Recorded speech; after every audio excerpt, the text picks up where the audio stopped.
Hello everybody, welcome to this video about the AQA Comedy Anthology, which is a collection of poems which comprises of 7 poems by 7 different poets, which are all linked together because they give students a snapshot of 7 different aspects, I suppose, of comedy. This video is aimed specifically at students studying the AS qualification, which I'm aware not all schools and colleges do. But this was the question that came up last year for the AS poetry question. It was about settings. So I thought I would do a video revising this, and in so doing, of course, revising some of the poems. So even though this might not be the exact question that students might use for their full A-level when they have to talk about another text as well, this is maybe good revision for the poems in their own right. So I'm going to be looking at this significance of settings question in this video and finishing the video by going through a model answer. All poems from this anthology have videos on my channel. I did them about 2 years ago now, and there's also some miscellaneous videos about essay questions as well, so there's plenty on my channel to do with these 7 poems. So just a reminder that the poetry anthology is assessed both AS and A2, but there are slight differences, as you can see in these flowcharts here. So for AS, students will spend 45 minutes writing an essay for paper 2 section A, and they are encouraged to write about at least 2 poems, unless the given poem is Tam O'Shanter. Because of its length, it means that the exam board might not require you to talk about a second poem if they select Tam O'Shanter as the poem that you have to talk about. For the second year, A2 or A-level, it's again pretty much 45 minutes, but now of course you have to be talking about another text in that 45 minutes as well as the poetry. So this is paper 1 section C. So because you are splitting your time between 2 texts in the A2 course, it means you're going to only really be able to talk about 1, maybe 2 poems in about 20 minutes. But the main thing to remember is that whether you're doing AS or A2, the poetry anthology may be something that will come up if you're doing the comedy course and your school or college has chosen to do the anthology. Of course, the AS exam is open book, whereas the second year exam is closed book. So there is a difference there as well in terms of exams. So for this video, I'm talking about the AS version, this top version. But like I said earlier, there's no reason why settings can't come up as a second year question in collaboration with another comedy text, such as, for example, The Importance of Being Earnest. So these are the 7 poems which make up the anthology. And for AS, students will be talking most of the time about 2 of these poems. One of the poems you will have to talk about because it will tell you to. The other poem you will choose yourself. The most important thing that AS students need to do is to make sure they pick the right second poem, because you don't want to pick the wrong one and then be in a position where you're making tenuous links to the task. So the key thing to do is to make sure that you pick the right second poem. The structure of this essay is very simple. There's no comparison needed, so you can actually write quite a blocky essay. 1 paragraph about 1 poem and another paragraph about the second poem. Sometimes students write about 3 poems, but remember that you've got 45 minutes and you don't want to be writing too many poems because it will become rushed. And I would much rather students talk about less poems well than a lot of poems badly, if that makes sense. So choose usually 1 other poem as well as the one that's specified in the question. So this is the question that came up last year for the AS students, and the poem that actually came up was My Rival's House. That was the poem that students had to talk about. And for the purposes of this video, I've just tweaked it slightly because I want to move away slightly from My Rival's House, which I think has quite obvious reasons why that's to do with setting. It's in the title. And I changed the given poem to Sonny Prestatyn instead, because I think that also offers us an interesting discussion about how these poems will use settings as a springboard, really, to create some kind of humour. In these stars on the bottom, as you can see, I've created 4 stars for 4 poems I'm going to be talking about, and then I'll choose 2 of these to go forward to show you how to then put it into an example essay. So we'll revise the poems first, think about how they link to settings, and then I'll show you at the end of the video how it all fits together in a possible essay. So the first poem that students could talk about is My Rival's House. And as you can see, I'm not going to go around all of this because you can read it and you can pause the video. But clearly, there's an important setting in this poem. It's all about this house, this middle class, relatively immaculate house, full of quite extravagant ornaments, parquet floor. It's the home and domain of a woman who is very house proud. And of course, she's the mother-in-law. She's representative of the comic villain. Because she is in her domain. This is where she has the most power. And she's really making, I think, the speaker aware, and the speaker is aware, that this is not her domain, it is the mother-in-law. So the mother-in-laws have often been figures of ridicule in comedy as these overbearing characters, almost like a stock character. And that's what's happening here. What's unusual about this poem is that the speaker is a female, and usually it's men that have issues with their mother-in-laws, not women. So it has been twisted slightly by the poet here. So the house becomes a place of rivalry and competition instead of any friendliness or cordiality. Politeness becomes a restraining force because the speaker, the daughter-in-law, is behaving so politely that it actually hides her true feelings of bitterness and resentment. The poem is clearly named after the house, so that means that house is important. This poem would not work without the house because it's the house that brings these characters together. It's them coexisting in this same setting, which is what results in the feelings of bitterness and resentment. So it's important to bear that in mind. And I think actually the title runs on into the first line. So again, it reinforces the significance of that setting. Like I said, the house is full of immaculate objects and it's quite superficial, suggesting that the mother-in-law is creating a false sense of security here. In other words, just because the house looks good doesn't mean it actually feels right. And of course, the speaker is on tenterhooks. She feels like she's a threat. There's lots of almost war language in this, which kind of exaggerates her feelings of kind of being on edge in this setting. And the word surface is also repeated in this poem, suggesting that she feels hollowed, really, by being overly scrutinised in the presence of this mother-in-law. So the first stanza, and I think it carries on, there's extensive descriptions of the house, which reinforces putting this house in kind of the central position of this poem. And it's that house that creates that complicated dynamic between the characters. In the end, of course, the speaker realises actually she won't give up. This isn't going to resolve itself anytime soon. And of course, the partner has to feel a little bit thankful to the mother-in-law because without her, there would be no boyfriend. So there's a complicated blurring of, well, how do I actually view this woman?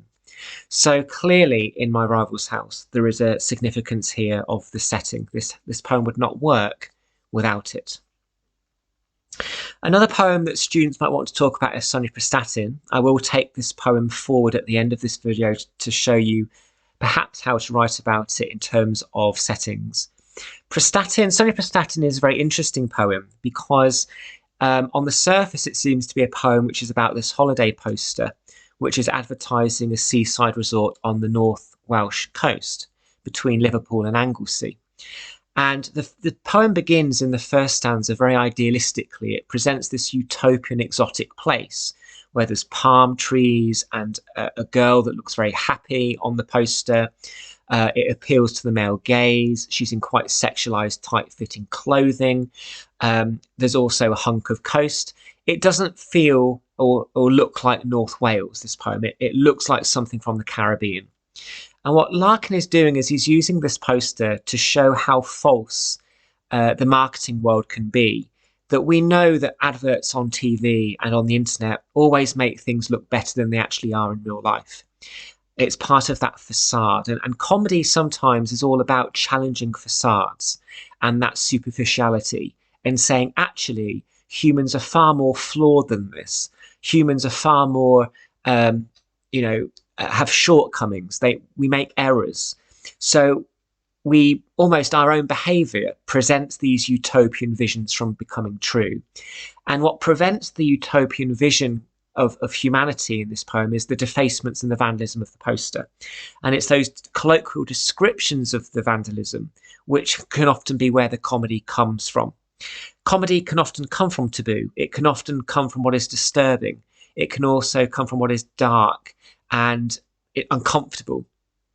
Sometimes comedy can get you into trouble.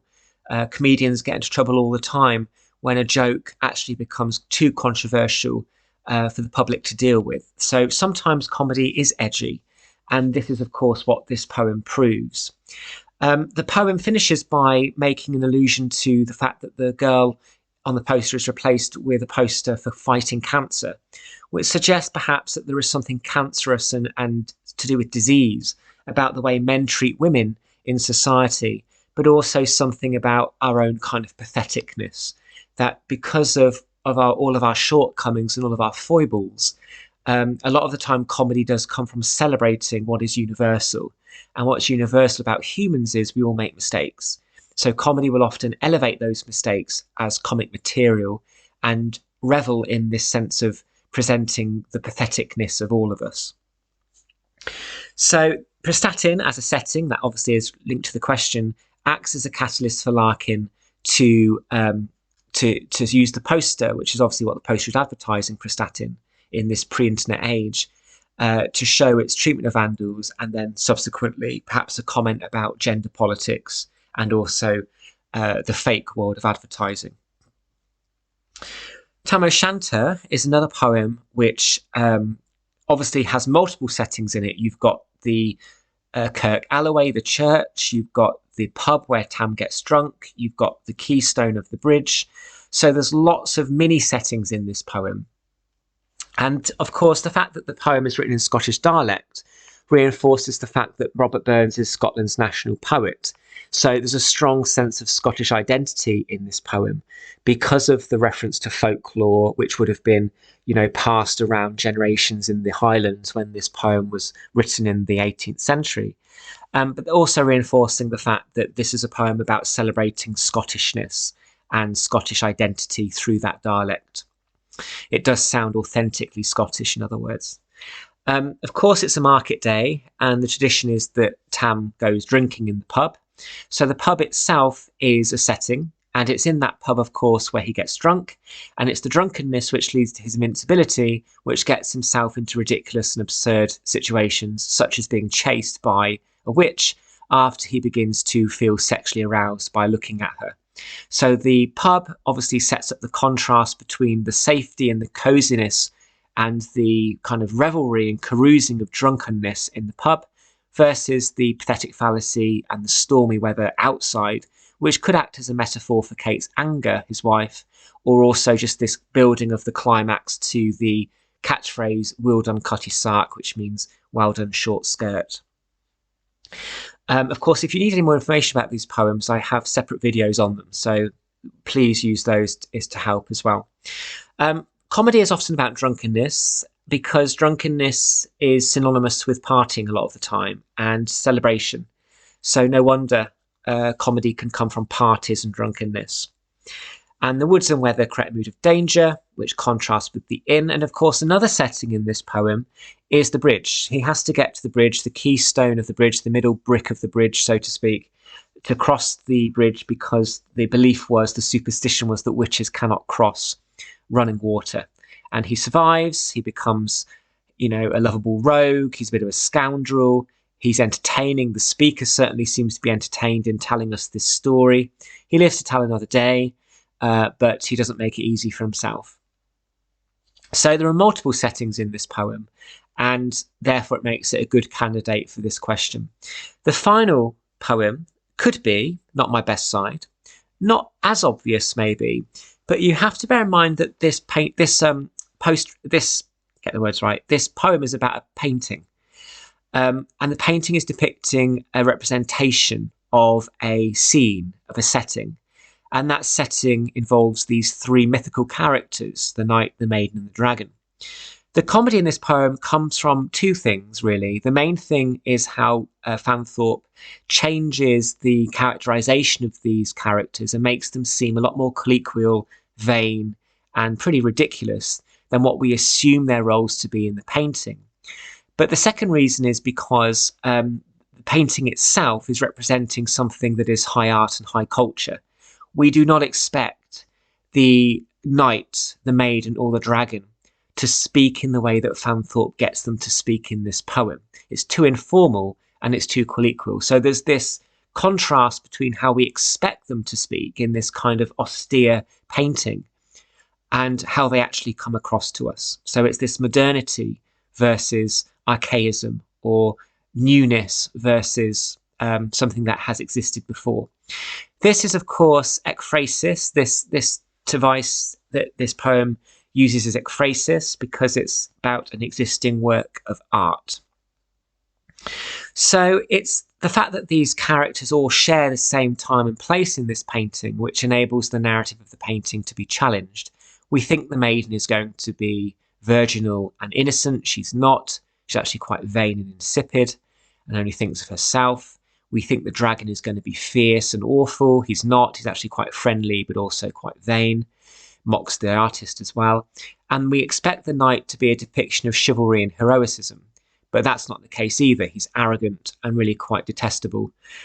So it's that rift between what we expect the characters to be like and what they're actually presented as, which creates a lot of the comedy. So not maybe as obvious as other poems spoken about in this video, but it's still representing a place. It might be a painting of a place, but it is still a place. So those are 4 examples of poems that might spring to mind when you are thinking about settings. Of course, I would encourage students to talk about 2 of them. One the exam board is going to give you, which you have to talk about, and the second one is your choice. But 2 is often perfectly fine. So, as is always the case with writing essays for A-level, you must make sure that you pick the right poems, but also that you answer the question. You have to make sure that you are on task. If the examiner gets the impression that you're going off on a tangent, you're going to not get as many marks, because the examiner is going to go, well, you're correct, but what does that have to do with what I've asked you? So students are not, in fact, writing the same paragraph. They're not just analysing the poems. You have to make sure that you're using the poems to discuss the task you're being given. So that's why everything I say in these paragraphs are to do with settings, because that's what I'm being asked about. Yes, they often act as a way to present something else, that's fine. But there has to be a real sense that you are answering the question and not just generally talking about the poetry. This is not a factual recall. You're not, listing everything you know about the poetry. You've been asked a specific question. You need to answer it. Same way that, in a job interview, if your interviewer asks you, what are your strengths? And you answer by talking about your weaknesses, you haven't answered the question. And it's the same in written form with English. So, finishing this video, how could you use Sonia Prestatyn and Tam O'Shanter to talk about settings? So it might look something like this. Settings are significant in the comedy anthology, which presents humour to readers. 2 poems which convey the importance of place is Larkin's Sonia Prestatyn and Burns's Tam O'Shanter. So that's a little introduction. And then this first paragraph, this main big paragraph here, is all about one poem. Remember, I'm not comparing and contrasting, so I can afford to be quite blocky in my essay structure. In Larkin's dark satire, Larkin draws upon a holiday poster that he sees advertising the seaside resort of Prestatyn, a common occurrence in a pre-internet age. The poster is therefore linked to a specific setting. In the first stanza, the tone of the language is idealistic and utopian, presenting the resort as exotic. There is a hotel with palms and a hunk of coast, and the girl in white satin is smiling and looking happy. However, The tone dramatically changes in the second stanza with the end stop declarative, "She was slapped up one day in March," which not only alludes to the forceful way the poster was erected, but there are also connotations of sexual violence and violation. Larkin's colloquial descriptions of the poster's vandalism is crude. She has huge tits and a fissured crotch. The poster advertising a specific setting is significant as it allows Larkin to make a comment on the false idealism of marketing and advertising, contrasting this with the pathetic foibles of humanity. In other words, the idealism of and bright colours of the poster is contrasted with the grim reality of Prestatyn and people's behaviour. This could be represented by the poster, which replaces its torn predecessor. A poster about fighting cancer seems to suggest Larkin is commenting that humanity, maybe just men, have a cancerous form of behaviour in their treatment of women. As a result, in this poem, the poster advertising a specific setting acts as a catalyst for Larkin to comment on gender politics and the false masquerading of marketing. The poem proves that comedy can often stem from dark and taboo subject matter. So hopefully you can see here that there is a clear attempt to answer the question. The student here makes continual reference to settings and locations, so they're on task. And then the essay finishes by talking about Tam O'Shanter. So they put one poem to a side, and then they talk about the second poem. As well as comedy coming from dark undercurrents, the poetry anthology also proves that humour can come from the absurd. Tam O'Shanter is a representation of a lovable rogue figure whose drunkenness enhances the sense of buffoonery. As Scotland's national poet and written in Scottish dialect, it is obvious that this is a poem about Scottish identity. More than this, there are many different locations in this mock-epic narrative poem.